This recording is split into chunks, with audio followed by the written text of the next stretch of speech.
Hola, hola! Bienvenue à la série Dr Sophie, Inspiration, Santé et Méditation.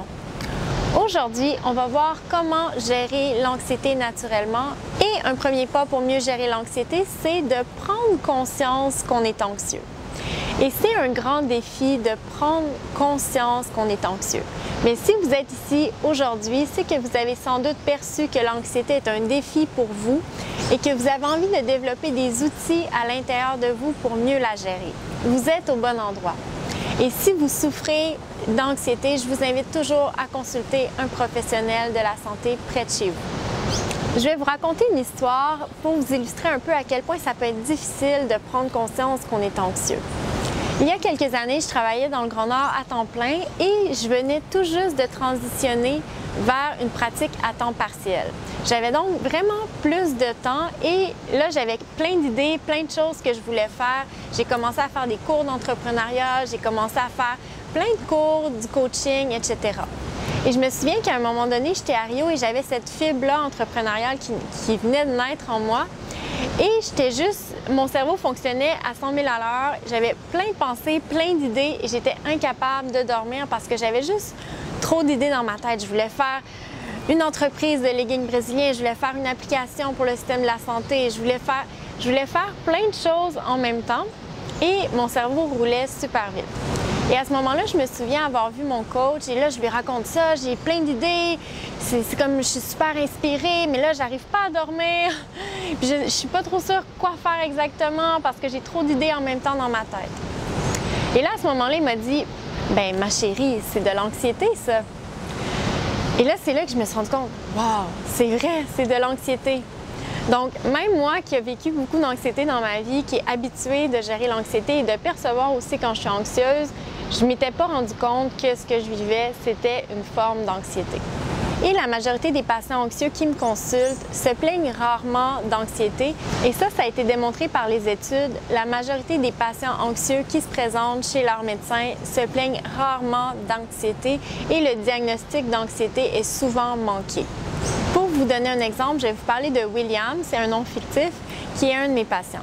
William a 30 ans et il vient me voir parce qu'il a des idées suicidaires qui viennent en boucle dans sa tête depuis plusieurs semaines. Il se voit en train de se jeter d'une falaise avec son 4 roues et il a des conflits avec son employeur.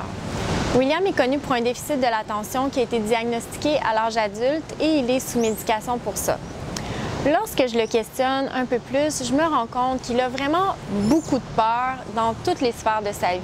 Il a peur qu'une catastrophe naturelle survienne, il fait plein de scénarios dans sa tête pour prévenir les catastrophes naturelles ou quoi faire si une catastrophe naturelle survient. Il anticipe beaucoup des choses au travail, des situations négatives au travail. Donc, il a beaucoup de peur dans sa tête qui reviennent en boucle et ça depuis toujours, depuis toute sa vie. Il y a aussi beaucoup d'insomnie. Donc, l'insomnie est souvent un premier signe d'anxiété.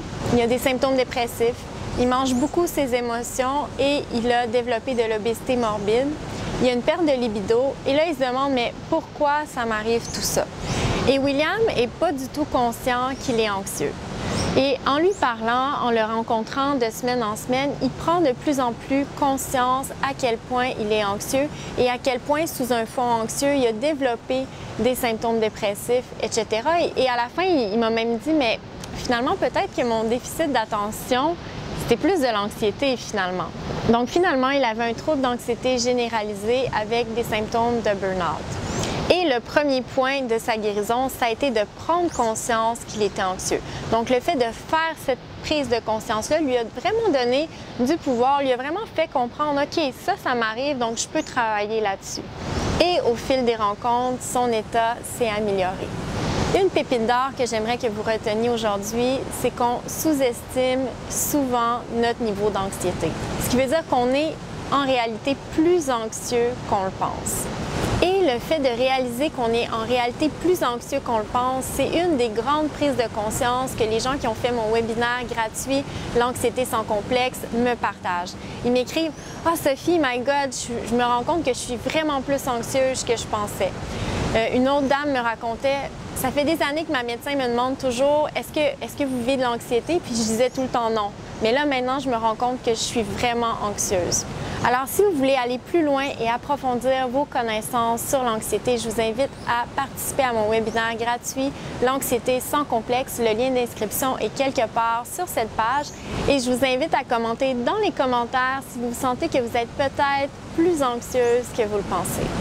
On se revoit dans la prochaine capsule. Namasté!